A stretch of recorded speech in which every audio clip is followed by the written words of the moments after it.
Hey, enough.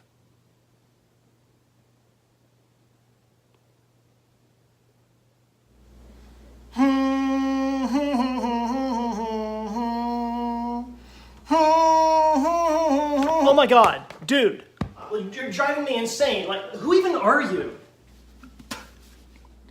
I'm a memory of yours, and you're repressing me. What? I'm a traumatic memory of your childhood, and your brain has locked me away. What are you talking about? I don't have any traumatic childhood memories that you remember. So what, did my parents do something? You mean something so traumatic that just knowing it exists would be too painful? Oh yeah. Well, you know what? I don't want to know.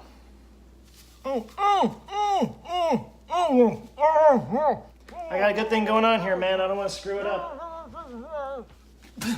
Fine, walk away. Go ahead. But you know what? I'm not going anywhere. I'm just going to be in the background, subtly changing your mind over time, altering your decisions until you self-destruct like a frickin'... Yeah, you know what? Go ahead. I don't care. Try it. I'm a grown man. I can handle it. I can handle some little childhood stuff. You don't scare me. Bring it on, buddy. What you got? Give me your best shot. Do it. They wouldn't give you a pony when you were 5. Why didn't they love me?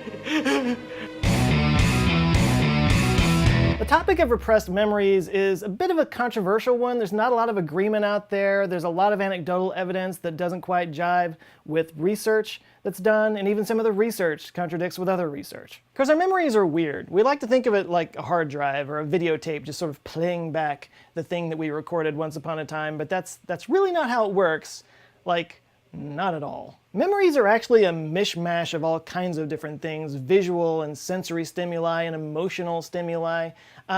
They say that when you remember something, what you're actually remembering is the last time you remembered it. So like if I named a song right now, what you might imagine is the last time you heard that song. Maybe it was on the radio while you were sitting at the drive-thru getting some food or something like that. Or if that song is significantly tied to an emotional or important event in your past, you might think of that event. Like the Coldplay album, Viva La Vida is not considered their best album. You're not really supposed to like it, or so I keep getting told. But it is my favorite album of theirs, and the reason why is because the year that that came out was the year that I got married, and my wife and I took our honeymoon in Italy, and the whole time we were there, it was just that album was playing everywhere we went. And so whenever I hear it now, it's not always that I think about Italy or I think about specific places we went there, but that emotion of that time, which is of course is a wonderful one, just kind of springs up. So yeah, sorry, I love the album. But that connection between our memories and our emotions makes them, let's just say, unreliable at least. And this is actually why eyewitness testimony is so unreliable in court, because first of all, it's a traumatic event usually that people are recalling, and your brain has kind of ways of changing and modifying and forgetting, as we'll talk about in just a second, traumatic events. But then on top of that, it's something that you've thought about over and over and over again. It's sort of like making a copy of a copy of a copy, and it does degrade and evolve and change over time. And it's also true that a good interrogator knows how to kind of ask leading questions that can actually implant a false memory in somebody's head. This is why it's a good idea, if you're being questioned by the police, to have a lawyer around, because they're trained to look for that kind of thing. Or just don't, you know, break into cars, criminal. So the idea of repressed memories, also known as dissociative amnesia, is basically that your brain has a way of sort of protecting itself from traumatic events in your life by sort of just forgetting those traumatic events. Which on the surface, you know, doesn't sound so bad in theory. You know, if you've got a bad memory, maybe you don't want to remember it, but the problem is it doesn't just go away completely. It sort of just goes down into your subconscious and rattles around down there and wreaks havoc without you knowing it. So underneath the surface of all of your thought processes, you have this thing that's sort of affecting your mindset and your decisions. And sometimes these memories can be brought back into your consciousness by a sensory or emotional trigger. Because some studies have shown that really emotional and traumatic experiences have a way of embedding themselves and imprinting themselves as emotions more so than actual memories. So often traumatic memories are remembered more as the emotion that's around them than the event itself. Repressed memories, like a lot of things that are now considered questionable in the field of psychology, was first introduced by Sigmund Freud in 1896 in an essay called On the Etiology of Hysteria. But he was Austrian, so The Etiologie de Hysterie. Nailed it.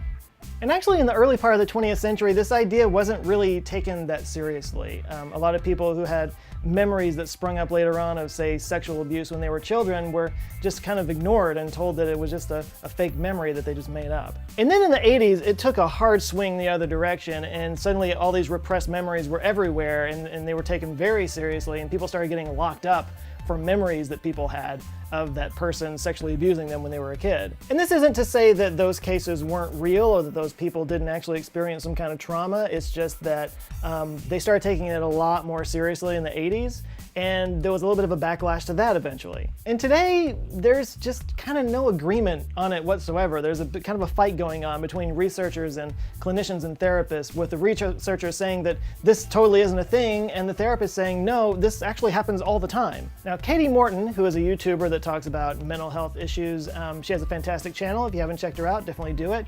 She does a video about this topic, and she says that she's actually seen a lot of times where people have had these things pop up, but you have to be really careful as a therapist to not ask those leading questions that can kind of get them to spring up some kind of memory, just because having that memory would really help sort of diagnose the problems that they have. But even she says that she's seen repressed memories kind of pop up in some of her clients without any prodding of her own. Now, one explanation that has been put out there to try to, explain the whole repressed memory thing is sleep paralysis. If you never heard of sleep paralysis, it's a nightmare, like a literal waking nightmare. The deal with sleep paralysis is basically when you're dreaming, your mind kind of paralyzes your body so that, if you're fighting off a bear in your dream, you're not actually, fighting off your spouse in bed, although that does happen from time to time, and I have the bruises to show it. But with sleep paralysis, what actually happens is you sort of wake up, but your body is still paralyzed and you're still kind of dreaming. It's literally a nightmare state while you're awake, and often this involves like intruders coming into the bedroom or some kind of danger that's facing you, and you can't move and you can't do anything about it. My God, I hope this never happens to me. It sounds awful. And sometimes these events and these experiences can be interpreted as a memory of something that actually happened to you. So some researchers say that that might be the explanation for some of these memories that pop out there. It's not actually something that happened, but it might be like the memory of a dream or a sleep paralysis event that took place. And one thing about sleep paralysis is it does seem to happen more to people who have remembered childhood traumas. It's also more common with people who have depression issues and stuff like that. And there are some that say that the only reason people are having repressed memories is because people are having repressed memories, which is kind of why this thing started happening a lot more in the 80s. Like, it became a big deal and people started hearing more about it. So then suddenly it's like, oh, I've got a memory that popped up and it was this, and that explains all this stuff that's going on in my life. Sort of a herd mentality thing, if you want to put it that way. And one of the people that wanted to sort of explore that idea was a guy named Harrison Pope, who actually works at McLean Hospital, which is backed by Harvard University. But he basically postulated that if this is sort of a modern thing, then it would be explained by the fact that there's all these other people talking about it, and therefore people seem to be experiencing this because it's sort of a herd thing like I just talked about. But if it's something that's inherently something that our brain does, then we would have heard about that a long time ago. So he actually put up a $1,000 reward for anybody who could find evidence of repressed memories showing up in literature that happened before the year 1800. Because there are examples in literature from the 20th century, there's only a few of them from the 19th century, including one in A Tale of Two Cities by Charles Dickens and one from Captains Courageous by Rudyard Kipling. But nobody could really find anything pre-1800. There are cases and stories of people who forget events that have happened in their lives and even who forget their own identities, but there's nothing about people who forget a traumatic event that happens and then comes up later in a repressed memory kind of thing. So this does seem to be a fairly modern phenomenon. But the question becomes, when is it a repressed memory and when is it just something that you forgot? Because that's a natural biological mental process that we all experience. We all just forget things. So when it comes down to it, yeah, our memories are just super weird. Because it's not just like a video playing off of a tape. It's a mini tentacled, intertwined, multi-connected hydra that morphs over time and sheds off parts of itself that it doesn't need and basically underlyingly serves the psyche in positive and negative ways. You know, sometimes a massive traumatic event in our lives gets forgotten, like people who are in bad car accidents. Often they don't remember the accident themselves, and other things are just embedded in our memories for the rest of our lives, like memories of 9/11 or the Kennedy assassination. All those events where people say, where were you when this happened? We can always remember that. And sometimes we just forget stuff.